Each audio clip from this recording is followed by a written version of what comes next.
Hi, it's me, Chris. I'm talking to you since I've been through a difficult time recently, and I found this video blog as an opportunity to relieve my stress about it and just pour my heart out.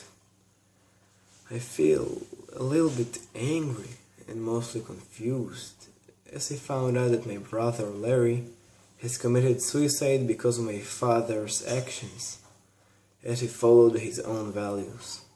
And my father just last night committed himself a suicide as he understood his guilt towards the society, Larry, and me. Only now I begin to understand what have I done. What have I done?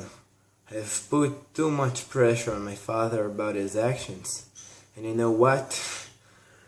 Regardless what he has done, he still was my father, and I cannot deny that. My own father, my family, and I feel really sorry for that. Maybe it was better for him and me to let him go to jail, although in my opinion he did terrible things that were done for me, for his son, for my future, because he was my father and he cared about me.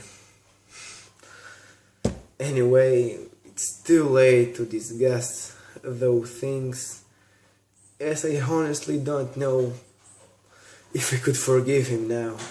I don't know.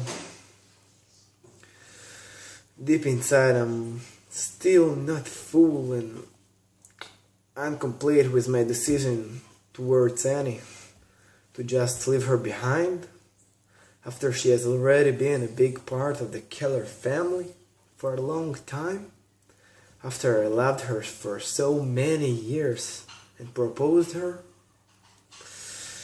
On the other hand, maybe it is for the good of both of us to start fresh, to meet new people.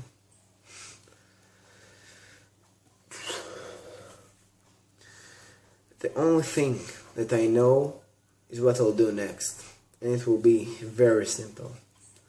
I'll just leave everything, but everything except my mother behind. I don't want any connection or memorization of what happened in my family, the Keller family. I'll follow my mother's advice. I'll just live. Thank you.